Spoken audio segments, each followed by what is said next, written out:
Hi, this is Shadi, and today we are discussing Shime Waza, or choking technique, particularly lost choking techniques, those that almost forgotten.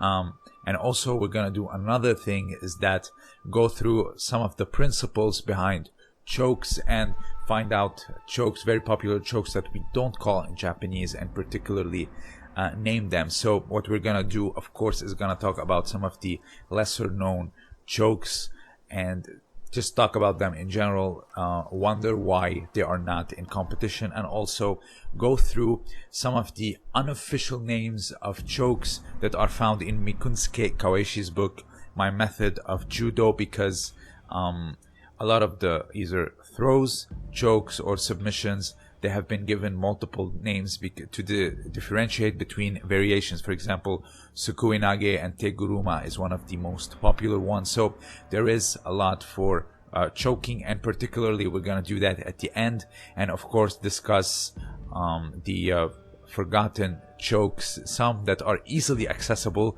and incredibly effective, but for some reason I don't see them used in competition. We are very used to Okuri Erijime, the bow and arrow, whether it is like a clock choke or a bow and arrow, which is both also considered Okuri Erijime. So this is something that we will discuss in this video, principles and also just names of techniques that are in the Kodokan curriculum, but nonetheless not used due to lack of efficiency. Maybe they're not very much invisible when it comes to setups, or they are just forgotten basically. So without any further ado, the first one, I would not say it's a slick one because it is readily foreseeable, the Tsukumijimi, or the pushing choke. A lot of people tend to do it. For example, beginners, when they get caught in the closed guard, their first resort is this Tsukumijimi, or pushing.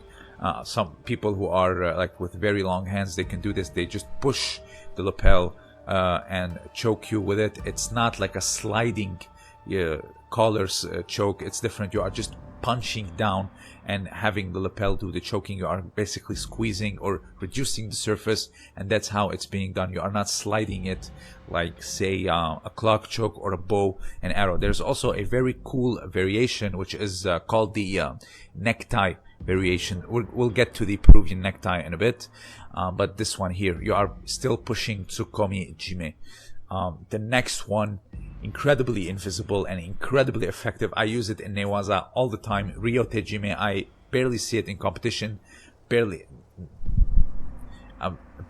any times I've ever seen it in recent times. You can also do it with palms down, where you have your knuckles making a V with each other and really pushing on the neck.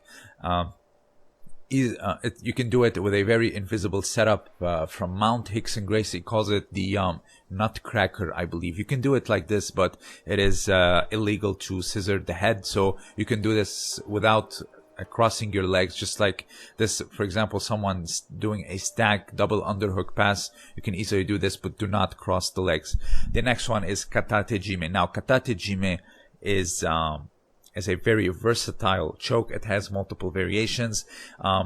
It is actually, you are using the gi to get a firm grip on someone, but you are actually choking with the forearm. You are driving the forearm into their trachea and really causing a ton of pain. You are not actually reducing the blood flow, unless you do it from the side maybe, but from what I see here, you are just actually using it. So here, for example, as you turn and choke, it becomes Katatejimi. This is also can be called Kaishijime in Mikunsuke Kawaishi's book. I will show you that here in a second. So here you see, for example, the first photo you are seeing, it's kind of like preparing a loop choke, which also we will get to the loop choke. So here, and you see the big flailing arrows, turning arrows. Here you turn them and then you just catch them with your forearm, and the other hand is just securing the choke. Here you see you are still choking with the forearm, but it is reversed. So you can call it maybe Ushiro Katatejimi, or like Mikunsuke Kawaishi used to call it Kaishijime, reversed choke. you can see you are still choking with the forearm. So basically the same principles are still apply as the basic form of Katatejimi, and also very rarely used in competition. Here, for example, the loop choke.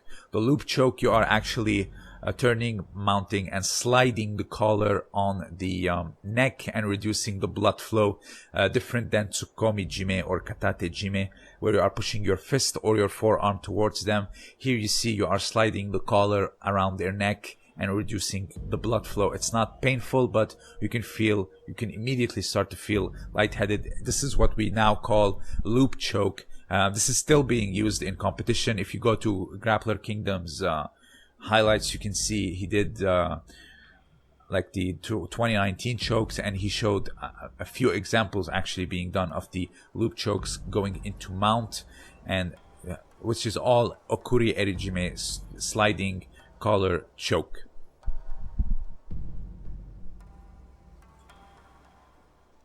Even, for example, here, what we call the Jigoku Jime, or the Hell Strangle, is still considered a Okuri Erijime, because you are still technically sliding the collar. The Kodokan does not use the term Jigoku Jime. They still call it Okuri Erijime. Here you see it being used, but you are just crucifying them as you slide the collar around the neck and reducing the blood flow, because you are technically still using a sliding collar strangle. So I know this is a mixed video, but the first few ones, like Ryotejime with the fists and Tsukumijimi, they are lost. I would consider them lost chokes. Here you see, for example, this might look like a Kanto choke, but it's not, because you have both the hand and the leg are on top of Uke's neck, so they will provide a different form of mechanics. We will get to the mechanics of say a Kanto choke and a Peruvian necktie later on in the video. I will leave that towards the end, because that will fall under other principles that we will discuss as well.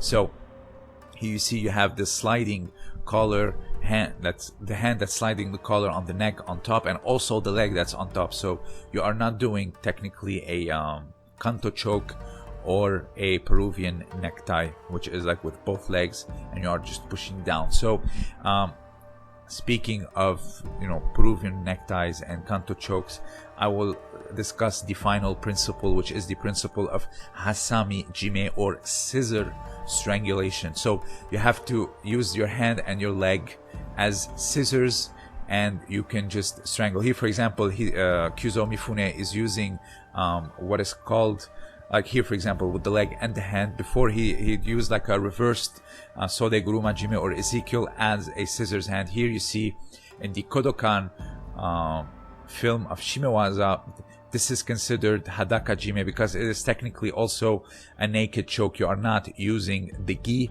you are using your leg. You can easily do this no gi, so they considered it as Hadaka Jime. So it fell under the umbrella of Hadaka Jime, while you can also call it Hasami Jime. You are scissoring the head between the arm and the leg.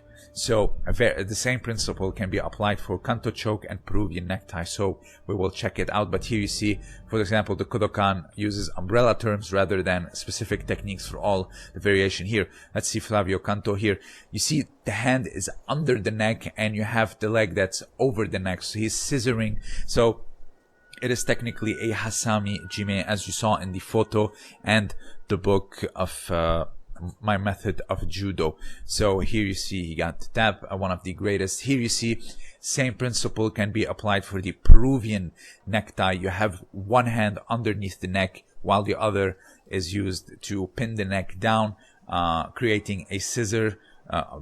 Like the leg and the arm are creating a scissor, and the other leg pins the back to prevent them from getting back up, like you saw in the first example of Flavio Kanto's choke in competition, and you have the leg hooking the arm. So Peruvian necktie, Kanto choke, even like the Hadaka Jime from Kamishiho Gatame or North South, they're all technically considered variations of Hasami Jime. So but also you can do even the no-gi variation of Peruvian necktie is Hasami Jime.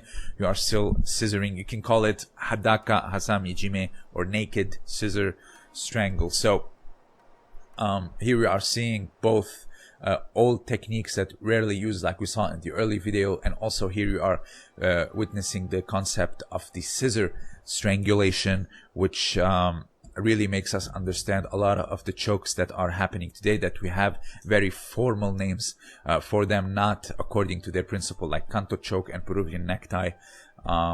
So it's better to understand them. So this is what I like about the Kodokan, is that they gave principles, whether it is the throws. I discussed it in my newly invented throws. I was able to put all the new variations under the categories of the 67 throws. Here we can do the same for the chokes. And also there are chokes that are being used, like the Tsukumijimi from the Kamishio Gatame.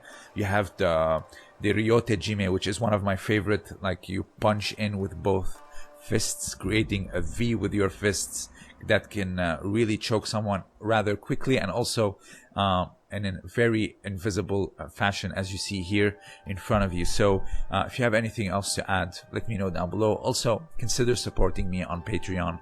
I have exclusive content for the patrons only.